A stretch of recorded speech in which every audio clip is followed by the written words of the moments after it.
যুক্তরাষ্ট্রের তথ্য উপদেষ্টা মাহফুজ আলমের ওপর আওয়ামী লীগ নেতাকর্মীদের হামলা চেষ্টার পর একই ঘটনার পুনরাবৃত্তি হয়েছে লন্ডনেও।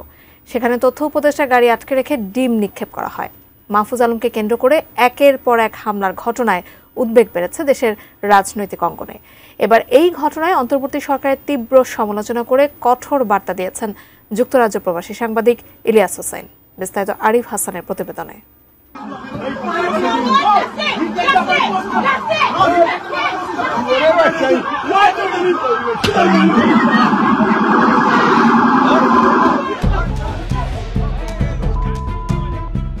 গত 25শে আগস্ট যুক্তরাষ্ট্রের নিউ ইয়র্কে প্রবাসী বাংলাদেশি ও মিডিয়া কর্মীদের সঙ্গে তথ্য উপদেষ্টা মাহফুজ আলমের সাথে মতবিনিময়ের আয়োজন করেছিল বাংলাদেশ কনসাল জেনারেল অফিস। ওয়াশিংটনে বাংলাদেশ দূতাবাসের প্রেস মিনিস্টার গোলাম মুর্তজাও সেখানে উপস্থিত ছিলেন। ওই দিন বিকেল 5টা থেকেই কনসাল অফিসের সামনে অবস্থান নিয়ে বাংলাদেশ সরকার বিরোধী বিভিন্ন স্লোগান দিতে থাকেন আওয়ামী লীগের নেতাকর্মীরা। এক পর্যায়ে নিষিদ্ধ ছাত্রলীগের কিছু নেতাকর্মী মিছিল করতে করতে কনসুলেটের ভেতরে ঢোকার চেষ্টা করে। সিকিউরিটি গার্ড ও অফিস স্টাফদের বাধায় তারা ভেতরে ঢুকতে ব্যর্থ হয়।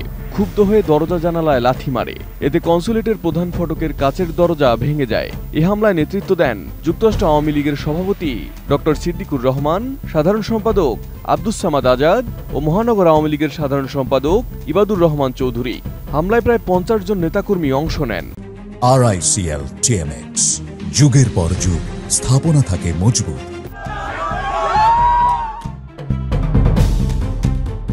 গত 12ই সেপ্টেম্বর একই ঘটনার পুনরাবৃত্তি ঘটে যুক্তরাজ্যেও। লন্ডনের কেন্দ্রস্থলের ব্লুমসবারি এলাকায় ইউনিভার্সিটি অব লন্ডনের সোয়াস ক্যাম্পাসে বিশ্ববিদ্যালয় কর্তৃপক্ষের সঙ্গে যৌথভাবে সেমিনার আয়োজন করেছিল বাংলাদেশ হাই কমিশন।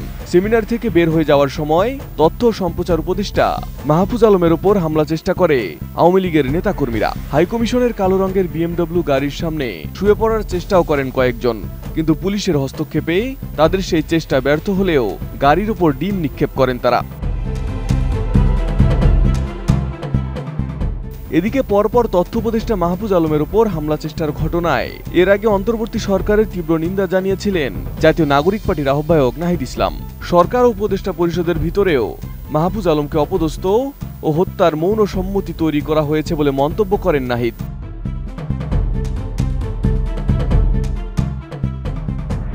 নাহিদ তার ফেসবুক পোস্টে লেখেন, এ সরকার ও উপদেষ্টারা মাহফুজদের যথেচ্ছা ব্যবহার করে এখন মৃত্যুর মুখে ঠেলে দিচ্ছে।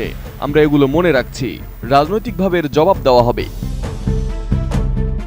এদিকে এবার এই ঘটনায় অন্তর্বর্তী সরকারের তীব্র সমালোচনা করে কঠোর বার্তা দিয়েছেন যুক্তরাজ্য প্রবাসী সাংবাদিক ইলিয়াস হোসেন। তিনি উল্লেখ করেন, নিউ ইয়র্কে প্রথম হামলার পর যদি সরকারের পক্ষ থেকে শক্ত আইনি পদক্ষেপ নেওয়া হতো তাহলে লন্ডনে পুনরাবৃত্তি ঘটত না। এছাড়া ওই ফেসবুক পোস্টে আওয়ামী লীগের সঙ্গে যারা ব্যবসায়িক বা আর্থিক স্বার্থে মিশে যাচ্ছে তাদের সতর্ক করে ইলিয়াস বলেন, আওয়ামী লীগ যদি কোনোদিন ফিরে আসে তোমাদের হাড়গোড়ও খুঁজে পাওয়া যাবে না। Arif Hasan, ATN news.